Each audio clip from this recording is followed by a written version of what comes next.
Congressman Scott Peters. He is here this morning. Of course, you have been at the forefront of this issue. You really have introduced some legislation. So what happened last night? Well, last night folks had an opportunity to come out and hear about the data. There's two issues. One is, for a long time we've had this we call the Red Dot Agreement, which is an agreement that has existed for a long time that says that planes will stay outside of certain areas. They'll fly around these red dots on a map and stay outside of those contours. And that's today. And then obviously down the line they're looking at changing the contours because of new technologies to try to save fuel. So we're working on that as well. But last night we just talked about what's been happening in Point Loma. Based on that red dot, what have they admitted to doing? So I had met actually the day before with TRACON, or our air traffic control folks, because I've been obviously hearing a lot from the community. And we talked to the airport authority, but I wanted to hear from the people who are actually landing the planes.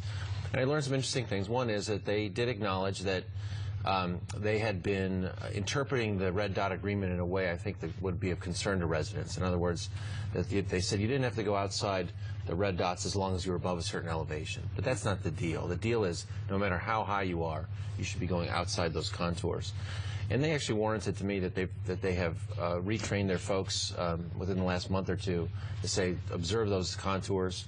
And I actually got to talk to some of the line personnel and said, listen, this is really important to Point Loma, and we got their commitment that they're going to enforce the agreement as it's been intended. That's interesting because that, as you say, that policy has been in place for so long. It seems like a really common sense solution. Like we didn't have to go through all of this to get them to do what they've been doing. Well, Carlos, so much of this is always about communication. Yeah. And, I think for me to go there to say, listen, this is what's important to the community, is this that hard? Like you said, is it that hard to go 2 miles out? I think they said no, and I think that the folks there who are working it, they get it. And there are exceptions they explained to me too, when they have a landing that's aborted, or when there's particular weather conditions, particularly fog, and they're banking a lot of planes. Safety is the first priority, and those people have a tough job, and we understand that. I think Point Lomans would understand that, but Point Lomans and San Diegans, and frankly this happens in communities around the country, people who have these deals, they deserve to have them, they're entitled to have those deals honored. And that was the point we wanted to make. And I think, Scott, though, that will give a lot of validation to the Point Lomans who are watching right now and interested in this, because just a couple of months ago when the FAA was here, they were saying, no, we're not doing anything different. No, not yet. We're not cutting that corner. But in fact, the air traffic control people now have confirmed to you that, yes, indeed, they have been fudging that. Right, and I think that it was not ill-intended. I think they just thought that as long as they were above a certain elevation, it didn't matter. And so, we'd like to see better results going forward, and that's what we're hoping for. So now with the proposed change that they're talking about, where do we go now? Well, now that's another issue, and there's other problems with that. The change is a way to tighten up routes around the country, not just in the areas of cities, but as they go across country, across the continent, to save fuel. And I think that's a laudable thing, and I think there's a lot of fuel you can save by having tighter flight paths over the country. But again, there's no reason to cut those corners.